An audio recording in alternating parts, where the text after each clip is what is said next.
जेके bridge देख रहे हैं आप और मैं हूं आपके साथ आदित्य राजपूत। अब मैं मौजूद हूं एसपी स्मार्ट स्कूल में और मेरे साथ ज़्यादा बातचीत करने के लिए जुड़ चुके हैं एसपी स्मार्ट स्कूल के चेयरमैन शिवांग गुप्ता जी। इनसे हम बात करेंगे। सर, पहले तो आपको बहुत बहुत मुबारकबाद है कि आपके जो स्कूल के बच्चे हैं उन्होंने काफ़ी अच्छी परसेंटेज ली है। क्या कहना चाहोगे और स्कूल का कितना योगदान रहता है इसमें? सही में कहें तो योगदान स्कूल अपना रोल प्ले करता है। बच्चे की काबिलियत होती है। बच्चे ईश्वर के दिए हुए एक गिफ्ट होते हैं और देश को आगे लेके जाने के लिए बच्चे ही मेन हमारा रेवेन्यू नहीं बोलेंगे, सरमाया है। असली दौलत किसी भी देश की उसके बच्चे होते हैं। यही स्वामी जी का हमारे को गाइडेंस है, यही हमारे पिताजी की भी गाइडेंस थी। हम उसी इमोशन से बच्चों को तैयार करते हैं। तो जो आपने कहा कि क्या उसके अंदर खासियत है कि बच्चों अच्छे मार्क्स भी लेते हैं, परफॉर्म भी करते हैं, हम बच्चों को ना इमोशंस के साथ तैयार करते हैं। जब बच्चा एडमिशन लेता है ना तो वी फील इट कि एक अपॉर्चुनिटी है। अगर हम इसको तैयार करेंगे तो हो सकता है कल ये हमारे देश के लिए कोई ऐसा काम करे जिससे कि पूरे देश की ग्रोथ हो, इज्जत हो। कौन कह सकता था नरेंद्र मोदी जी जब स्कूल में पढ़ते होंगे कि एक दिन वो देश के लिए प्राइम मिनिस्टर बनेंगे, कि एक इंसान जो सिंपल से किसी रेलवे स्टेशन के स्टॉल पे चाय को यूज़ फादर के चाय के ठेले पे काम कर रहा है, वो एक दिन प्राइम मिनिस्टर बने। कौन कह सकता है एपीजे अब्दुल कलाम के बारे में, कौन कह सकता है लाल बहादुर शास्त्री जी के बारे में। ये अपॉर्चुनिटी होती है, सीड को देख के नहीं पता लग सकता ना देखते कि कितना बड़ा पेड़ बनेगा। तो वो फीलिंग्स एसपी स्मार्ट के स्कूलिंग सिस्टम को समझ आती है कि बच्चा जब भी हमारे पास आए उसको वो बीज के तौर पे हम लेने की कोशिश करते हैं, फिर उसको अच्छी तरह संभालते हैं। बहुत अच्छे बच्चे निकलते हैं। कुछ उतना नहीं निकल पाते अपनी काबिलियत के मुताबिक, जैसे उसको ईश्वर ने दी, वो भी बहुत अच्छे समझते हैं हम। अगर हमारे स्कूल में किसी बच्चे के मार्क्स 50% भी आते तब भी खुश होते हैं हम। 40 भी आते तब भी खुश, फेल होता तब भी खुश होते हैं हम। 90 के लिए तो हम खुश होते ही होते हैं, बट हम किसी बच्चे की परफॉर्मेंस को लेकर दुखी नहीं होते। हम एक ही बार दुखी होते हैं जब कोई बच्चा करेक्टर में गड़बड़ करे, जब किसी बच्चे के बिहेवियर में प्रॉब्लम आए। क्योंकि हमारी आइडियोलॉजी है राम की फिलॉसफी, चाहे वनवास हो डिसिप्लिन नहीं तोड़ना। रावण चाहे टॉपर है, उसके एटीट्यूड को इंस्पिरेशन नहीं मानना। तो जैसे आज 12th का रिजल्ट आया, हमें एक और मोटिवेशन मिला, एक साल और हम मेहनत करने के लिए मोटिवेट हो गए। क्योंकि जब हम देखते हैं कि जब लंका देखी होगी और फिर इतना बड़ा समुंदर देखा होगा, तो जैसी वो फीलिंग आती है ना, वो एक डर तो लगता है कि हम लोग जिस मकसद को लेकर चल रहे हैं, हमारे लिए जो सामने लोग खड़े हैं, बेशक वो अपने ही हैं, हमारे देश के ही हैं, लेकिन उनकी सोचें ना देश को लेके सीरियस नहीं है। हमारी सोचें देश को लेके सीरियस है कि इंस्टीट्यूशन ने काम करना है। तो एसपी स्मार्ट एक स्कूल है, जैसे रणवीर है, जैसे मोरक मंडी है, जैसे सांबा सेकेंडरी स्कूल है, चाहे किश्तवाड़ का सेकेंडरी स्कूल है, एक स्कूल है। जब स्कूलों में पढ़ाई अच्छी आएगी ना तो देश की पढ़ाई अच्छी होगी। और अगर स्कूलों से पढ़ाई निकाल के डमी बनाया जाएगा और बच्चों को एक अपने हिसाब से पढ़ाने के लिए किसी कोचिंग सेंटर में डाला जाएगा, कोचिंग सेंटर होता ही क्यों है समाज में, मुझे इसका जवाब देना। और उसके ऊपर सोचना पड़ेगा ना, खड़े होकर बात करनी पड़ेगी अंग्रेज हमारे मालिक क्यों। कुछ लोगों ने सोचा अंग्रेज चले गए, 200 साल तक सोच ही कोई नहीं रहा था। तो जब एसपी स्मार्ट में मैं आया, मैंने देखा भी क्यों स्कूल के अलावा कोचिंग है, अब स्कूल में अच्छा पढ़ाऊँ ना। तो उसी सोच के साथ हमने देखा कि अगर यही चीज़ें 95 में रणबीर में सोच ली होती तो आज सारा रिजल्ट रणबीर से होता। आज गली गली में कोचिंग सेंटर नहीं होते। आज एक आम आदमी बिहार में खेत बेचता है कि मैं बच्चे को अपने कोटा भेजूँ कोचिंग कराने के लिए, और एक आदमी दूसरा आता है कि मैं 3,000 रुपये ऑनलाइन पढ़ा दूंगा। और जब 3,000 ऑनलाइन पढ़ाने के बाद उसकी 25,000 करोड़ के लॉस देने वाली कंपनी बन जाती है पीडब्ल्यू, उसके बाद वो बोलता है नहीं जी अब मैं तो खुद अमीर हो गया हूँ, अब मैं अपने स्कूलों में विद्यापीठ नाम का सेंटर बनाऊंगा। और फिर कोई बच्चा कहीं पे फर्स्ट पोजीशन ले ले उसके घर पहुंच जाऊंगा, उसको ऑन करूंगा। पिछले दिनों हम देखा कि अभी हमारे साथ भी हम देख रहे थे कि बच्चे ने कोई इधर लोकल ऐसे लोग एंगेज किए होते हैं। इससे ना एक गलत चीज़ समाज में जाती है, सच सामने नहीं आता। सच ये है, भारत में 14 लाख गवर्नमेंट स्कूल हैं, उनको स्ट्रांग बनाने की ज़रूरत है। प्राइवेट स्कूलों को भी टाइट करने की ज़रूरत है, कोचिंग को बंद करने की ज़रूरत है, एग्ज़ाम को स्ट्रीमलाइन करने की ज़रूरत है। आजकल आधा से ज़्यादा क्रेडिट तो कोचिंग सेंटर ही ले जाते हैं। क्रेडिट नहीं, वो डिसक्रेडिट है, क्योंकि वो लोग ऐसे डॉक्टर्स बना रहे हैं, वो ऐसे आईएएस अफसर बना रहे हैं जिनकी करेक्टर के ऊपर बात करने के लिए सवाल पूछे जा सकते हैं। आज न्यूज़ चल रही है आपके मीडिया हाउसेज में, आपने देखा कि आईआईटी कानपुर के बच्चे पकड़े गए ड्रग्स में, रेप पार्टी में कानपुर में। क्या वो कोचिंग वाले अब उसका फोटो लगाएंगे कि ये बच्चा ऑल इंडिया रैंक था हमारा और ये अब रेप पार्टी में ड्रग्स ले रहा है, एलसीडी की डोज ले रहा है? नहीं लगाएंगे। क्या वो ऑल इंडिया रैंक 1 जो मैम हमारे मध्य प्रदेश कैडर के थे, जिनके को कहा जा रहा है हज़ारों करोड़ की करप्शन की गई, वो all India rank youngest IAS अफसर थी, उसका क्रेडिट लेंगे? वो उनका भी डिस्क्रेडिट लें। स्कूलों से निकले हुए बच्चे हमारे कहीं पहुँचती है। मुझे अभी भी याद है जम्मू कश्मीर के हमारे soil son of soil Tirath Singh Thakur साहब, ऑनरेबल जज थे, सुप्रीम कोर्ट के चीफ जस्टिस थे, वो रोए थे जब वो अपने स्कूल में गए थे, आंसू आ गए थे कि वो गए सेंट्रल बेसिक स्कूल में, फिर गए रणबीर में। महसूस हुआ इन स्कूलों ने मुझे तैयार किया और आज ये स्कूल ही कमज़ोर हो गए। तो ये कमज़ोर किए गए बाय वो 2 टीचर जिन्होंने रणबीर में पोस्टिंगें ली और ट्यूशनें पढ़ाई और बच्चों को सबको एक जैसा नहीं पढ़ाया। और वही बच्चे आज सेंटरों में भी जाते हैं, वही मैनेज भी करते हैं और हमारे जैसे स्कूलों के साथ जिद्दबाजी होती है। मैं आज एक बात यहाँ पे करूँगा, एक स्टूडेंट है मेरा काव्या के पीएचई में थ्योरी में 60 में से 52 नंबर है और बाकी सभी सब्जेक्ट्स में अगर मेरे पास वो मार्कशीट हो, मैं वो मार्कशीट दिखाऊं, ये मार्कशीट घर घर तक पहुंचाओ, पता लगे कि भारत में ही भारत के जो फ्यूचर है उसके साथ किस किस्म का अरेंजमेंट किया जाता है। आज उसके साथ प्रॉब्लम हुई थी, उसकी मदर को प्रॉब्लम हो गई थी वाइल शी वाज पेपर। बच्चा शाइनिंग है, मेरिटोरियस है।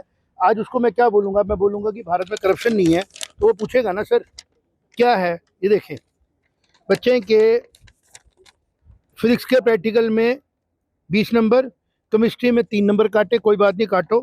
पीएचई के प्रैक्टिकल में 25 में से इसको 10 नंबर दिए गए।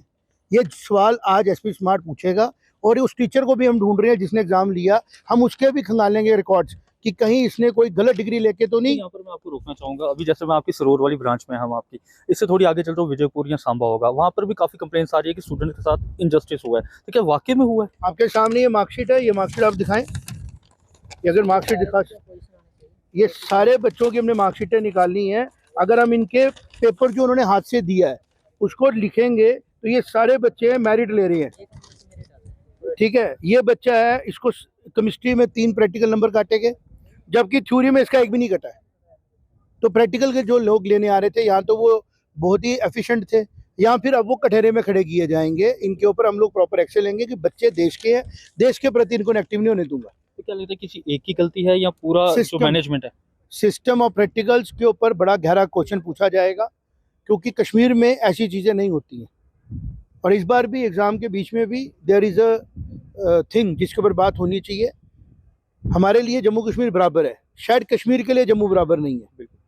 तो इसके लिए बोर्ड में भी ऐसी चीज़ें हुई, सीयूटी का पेपर लिया गया, अब कह रही है एडमिशन 12वीं के मेरिट पे होगी और मेरिट का जो कश्मीर में है।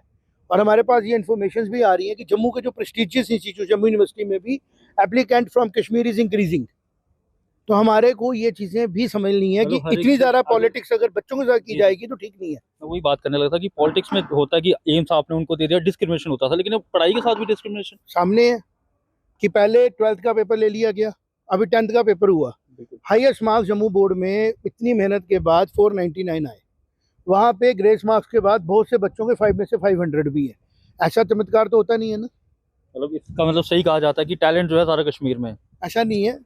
अभी हमने निकाला था जब जम्मू ये यूनिवर्सिटी की बात हुई थी कि भाई हम तो टैलेंट लेके आए हैं माता Vaishno Devi shrine board college में, और जब हमने खंगाले रिकॉर्ड पता लगा कि उसमें 5 लाख रुपया फीस दी और सिर्फ कश्मीर श्रीनगर डिस्ट्रिक्ट के 10 बच्चे थे जिनके नंबर 480 थे, और जम्मू के बच्चे थे हमारे रियोसी राशि के सांबा के 510 512 नंबर वाले, लेकिन उनको 5 लाख रुपया नहीं था।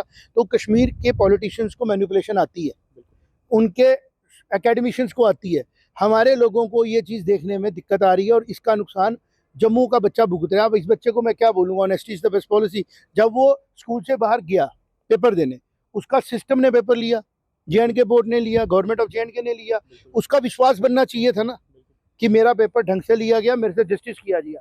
अब जब उसके साथ इनजस्टिस हुआ है तो वो देश के लिए प्रोग्रेसिव होगा या नेगेटिव होगा, ये मेरा कंसर्न है कि हम लोग स्कूलों में पढ़ा रहे हैं ताकि वो देश के लिए पॉजिटिव हो। कार्रवाई होनी चाहिए, मैं तो करूँगा और मुझे कौन रोकेगा करने से। देश को नेगेटिव करते हुए हम इस सिस्टम को चलने नहीं देंगे। इन लेक्चरर को जवाब देना पड़ेगा, शीटें लानी पड़ेंगी, रिवैल्यूएशन करानी पड़ेगी प्रैक्टिकल की भी, और अगर एक ही भी नंबर किसी का बढ़ता है तो उस टीचर को 10 साल के लिए डिस्क्वालीफाई कराना है कि आप प्रैक्टिकल में ड्यूटी नहीं दे सकते।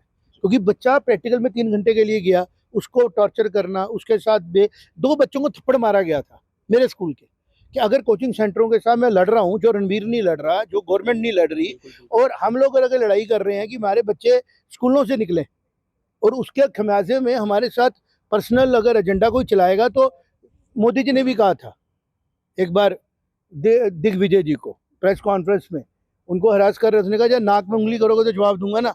अब इस सिस्टम ने मेरे बच्चों को चोट की है, जब तक हमें कर रहे थे हम चुप थे। आज इस बच्चे के 15 नंबर अगर इसलिए कटे हैं कि वो ट्यूशन वाले स्कूल में नहीं गया, डमी स्कूल में नहीं गया, उसने प्रैक्टिकल फाइल करप्शन वाली नहीं ली, तो अब उसकी लड़ाई का जवाब शिवांग सर देंगे और ढंग से दूंगा और इनको जवाब देना तो पड़ेगा। आपका कहने का मतलब है कि आपको टारगेट किया जा रहा है, एसपी स्मार्ट को खास तौर पर टारगेट किया जा बिल्कुल किया जा रहा है। और कहाँ लेवल पे किया जा रहा है, कुछ चंद जो ट्यूशन के सिंपथाइजर एजेंट्स बन के गवर्नमेंट स्कूलों में बैठे हैं, जो गवर्नमेंट स्कूलों में डमी एडमिशन करा रहे हैं, जिसमें बहुत बड़े बड़े नाम हैं स्कूलों के गवर्नमेंट के, उनके वहाँ पे सीबीएसई ने फिर सख्ती की। पर जे बोर्ड के स्कूलों में कोई दूर दूर तक सख्ती नहीं की जा रही, क्योंकि मोस्टली ऑफिसरों के बच्चे हैं। अपने लालच की वजह से वो लगे हुए हैं कि हमारा बच्चा सिलेक्ट हो जाए, बाकी आम गरीब का हो ना हो। स्कूलों में डमी कर दो, अडॉक वाले टीचर लगा दो, परमानेंट एम्प्लॉयमेंट्स मत दे दो। पहले राइब्रेरी तरीम लगाए, अब नॉर्मल टीचर है, मोस्टली टीचर नहीं लगा रहे, क्योंकि अपने बच्चे वो डमी स्कूलों में पढ़ा रहे हैं। अटेंडेंस चाहिए, आरबीए सर्टिफिकेट के ऊपर इतना ड्रामा है। मेरे पास केसेज आते हैं, सर बच्चा वहाँ पढ़ेगा, आप पढ़ाओ, महंगा मैं नहीं पढ़ा सकता, लेकिन कोचिंग वाला थोड़ी मना करता है। तो ये इंजस्टिस नहीं है उस बच्चे के साथ जो वाकई में गाँव में बैठा हुआ है। तो हमारी लड़ाई देश और समाज को ठीक करने की थी, जिसको शुरू किया था अपना घर सुधार के। आज ये रिजल्ट आने से, बार बार आने से हमेशा पता लग रहा है कि सिस्टम रिजल्ट दे सकता है। तो अब टाइम आ गया है कि A2 का मिल्क जैसे कॉस्टली बिक रहा है, वैसे ही हमारी देसी गाय की इज्जत हुई, वैसे ही अब स्कूलों की इज्जत होगी। भारत आगे जाएगा स्कूल, कॉलेज, यूनिवर्सिटी के रास्ते से, ITI से, पॉलिटेक्निक से और इंजीनियरिंग कॉलेज से, ना कि जो स्किल डेवलपमेंट के नाम पे 2-2 कमरों में इन्होंने शुरू कर दिया है, वह एक दुकान लगा दी है नौकरी देने की, और वहाँ पे बेसिकली स्किल डेवलप करते नहीं है। ये जो मिसचीफ की जा रही है, सारा का सारा जो जड़ है वो ऐसे स्टूडेंट्स का ऑफिसर बनना है जो खुद डमी स्कूलों से पढ़े थे, ऑल इंडिया रैंक ले रहे हैं, J&K रैंक ले रहे हैं, और फिर हम उनको सेलिब्रेट कर रहे हैं कि तूने यार रूल तोड़ के सीट निकाली और एक बंदा रूल लेके पीछे खड़ा है। कुछ तो ऐसे कॉलेज में वो तो दावा करते हैं कि हमारे पास हो, हम आपको नौकरी भी दिलवाएंगे। मैंने आपको कहा ना, 2 चीज़ें दुनिया में आम आदमियों को नुकसान देती हैं, एक लालच, एक डर। ये डर भी दिखाते हैं नहीं लोगे तो गड़बड़ हो जाएगी, लालच भी देते हैं लोगे तो ये हो जाएगा। अल्टीमेटली ये दोनों चीज़ें भारत के लिए ठीक नहीं है। 150 करोड़ की आबादी है, हमें स्ट्रक्चर तरीके से चलना है। हमें स्कूलों, कॉलेजों, यूनिवर्सिटियों में बच्चों को रखना है, उधर से बच्चों को अच्छी जगह प्लेस कराना है। हमें ITI के रास्ते से टेक्निकल एजुकेशन में जाना है, वोकेशनल एजुकेशन में जाना है, क्योंकि ऑलरेडी जब ITI है हमारे पास, पॉलिटेक्निक है हमारे पास, फिर ये गली गली वाले स्किल डेवलपमेंट क्या है, जिसके अंदर अपना ही बहुत बड़ा स्कैम है। क्योंकि किसी को फतूर चढ़ा, उसको बेसिक नॉलेज थी नहीं, उसने बना दिया स्किल। इंडिया को स्किल करने के लिए ITI थे ना। आप जाइए ITI में कैमरा लेके आप देखिए कि ITI का इंफ्रास्ट्रक्चर इतना बढ़िया होता है, लेकिन जो उसके उधर डायरेक्टर्स बैठे हैं वो 8 कनाल जगह मांग रहे हैं, उसी कोर्स के लिए आप 2 कमरे में दे रहे हो। तो ये चीज़ें बड़ी इलेबोरेट है, जिसके लिए आपने आदित्य बात की। मेरे पास काफ़ी इस पे मटेरियल है, आम जनता तक बात पहुंचे। जनता से जब बात निकले तो गवर्नमेंट को सुननी पड़ती है। चलिए सर, बहुत शुक्रिया बात करने के लिए। तो आपको हम बता दें कि कुछ बच्चों के साथ इनजस्टिस हुआ है, लेकिन अब चाहिए JK बोस को भी चाहिए और जो जम्मू कश्मीर की गवर्नमेंट है उसे भी चाहिए कि इस पर कोई सख्त से सख्त कदम जो है वो उठाया जाए, क्योंकि बच्चे ने 2 साल मेहनत की थी, पहले 11th में, उसके बाद 12th में, और जब वो एग्जाम देने गया उसके साथ इनजस्टिस हो तो काफ़ी बुरा लगता है। आप लोग इस वीडियो के नीचे अपनी राय जरूर रखिएगा। तब तक के लिए बने रहिए आप JK अपडेट के साथ। जम्मू कश्मीर की खबरों के लिए जुड़े रहिए JK अपडेट के साथ।